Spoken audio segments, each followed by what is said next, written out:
Buddy, what are you, I'm trying to get in the shot here. George. So guys, you might see George here and think that he could potentially make a really good pet.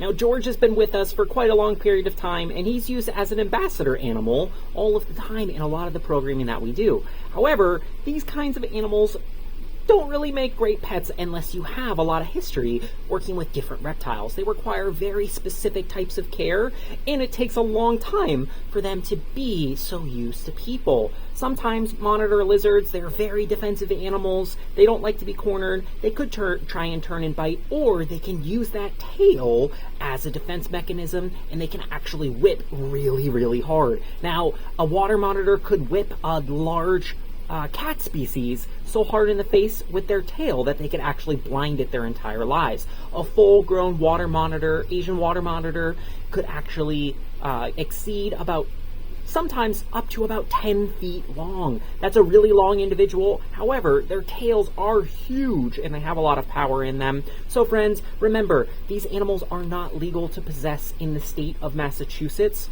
Every state has its own individual laws, and it's important that if it is something that you do want as a pet, first of all, we're being responsible. They can live quite a long period of time. We have an action plan ready for them. It's not something that we're going to have for a couple of years and then look for a sanctuary or a friend to take in that animal. As well as, it's really, really important that they have the proper care. You know what they're going to be eating for diet items. You have a proper habitat that they can live in and be successful and thrive. You have the proper temperatures. You have the proper husbandry techniques.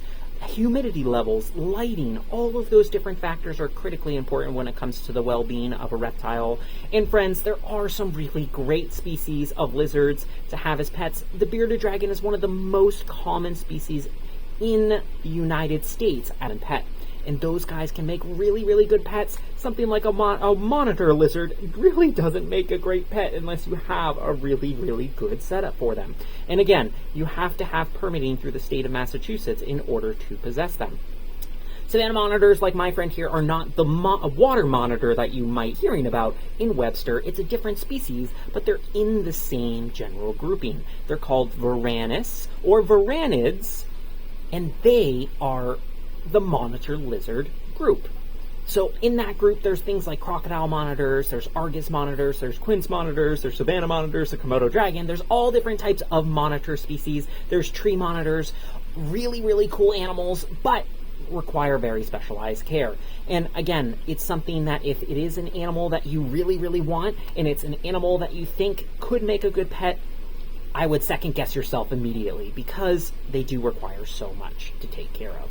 Now, this guy here, again, he's very, very used to people. He really does well in the general public, but that's also because he's used as an education animal all of the time in a professional setting to help educate about, first of all, monitor species, reptiles, and why they really don't make great pets. I can't stress it enough. See on his back here, those white markings that he has down in this general area.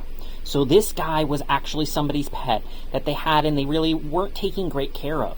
Now, this spot here is actually a burn mark from a heat light that has been healing over time. It was in the habitat with that animal in a really small space, and he had nowhere to retreat. So it actually caused a burn. And over time, as reptiles are so well adapted to be able to survive and tolerate all different kinds of things in their native ranges, this animal has been healing, or George has been healing over time through this constant shedding process. And lizard species, they're always shedding pieces of skin, and he's actually shedding a small piece. You can see that he is shedding pieces of his skin all of the time. And lizards like this, they do shed. They don't shed similar to what you'd see with a snake, where you see one giant piece of shed. They shed in small pieces all of the time. And that's actually how this area has healed over time. Now, friends, again, if we have any type of lizard at home, or we think that we want a lizard as as a pet, it's incredibly important that we make sure that we're really taking into consideration all of these different factors. And on this animal and Webster, you can actually see that white marking across the back, and most likely that's probably from a previous injury in some way, shape, or form, whether it's the heat lamp was too close to the area, which is usually the most common thing. But that area here, there is most likely a previous wound that he's healing from. A melanistic animal, which I'm sure you've probably seen in the news or in different postings, means that they have more black pigmentation throughout their body. It's not really something that would happen commonly in the wild. Most of the time you're going to be seeing it in captivity by breeders who really want to make it look a certain way to make it appealing for people to buy those animals. Now, sometimes it can cause all these different things. When you're messing with the genetics in a species, it can cause negative things. Sometimes it can actually cause positive things, but most of the time, if you're messing with the genetics, it can cause different factors to arise.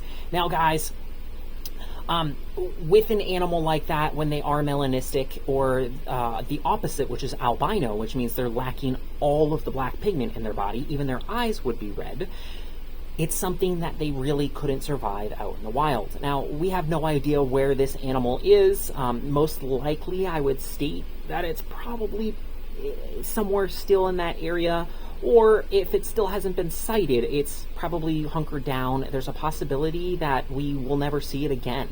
And I wouldn't be surprised at this point if we don't have a confirmed sighting of this animal again. And it's something that they are extremely adapted to live in their native ranges in places like Southeast Asia, where water monitors would naturally come from, but in a place like New England, really not the best place for them.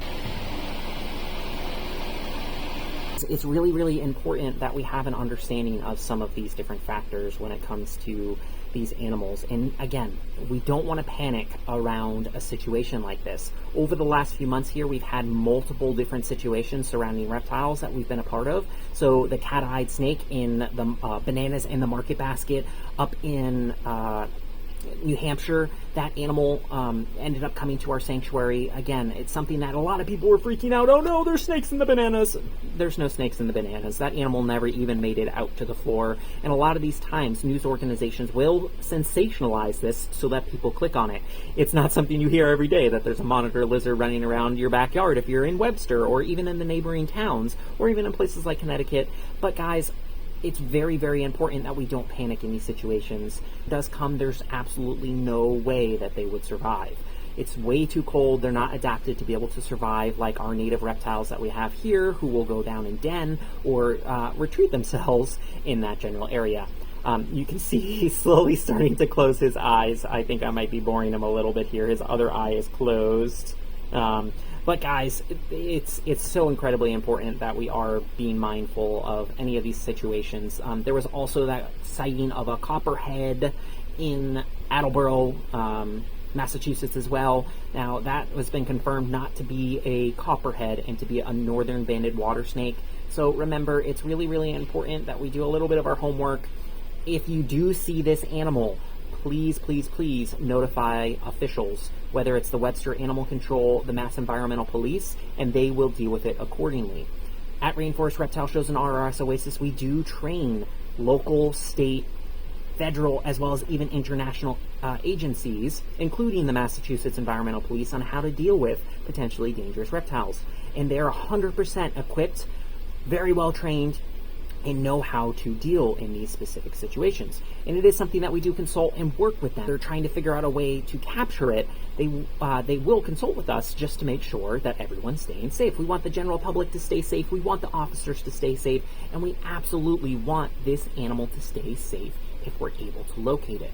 But until there's a sighting where it's really just a wild goose chase, no pun on the name for our loose friend who is named Goose. I've seen a couple of news articles of so-called experts going out and trying to find these animals, saying that we can go find them in an hour. Now, a lot of times, unless you have actual experience dealing in these situations, you can go off of behavior, you can go off what maybe you've learned or read offline or in books and things like that. But until you've actively worked in these situations, animals are 100% unpredictable. So you can have an understanding of what they might do, but I can tell you, a lot of times working in many zoos and working in animals for decades at this point, that sometimes when you think things are going to go one way, they go completely the opposite way, and you have to be prepared in those situations, which is, again, what we train with officers to make sure that they are equipped in those situations. If you do have any questions, you can always reach out to our sanctuary RRS Oasis or one of our representatives at Rainforest Reptile Shows. Leave a comment below if you're interested in learning more about these types of species, or please jump on our other social media platforms, on our YouTube page at Rainforest Reptile Shows, Facebook at Rainforest Reptile Shows, and Instagram at Rainforest Reptile Shows _Oasis.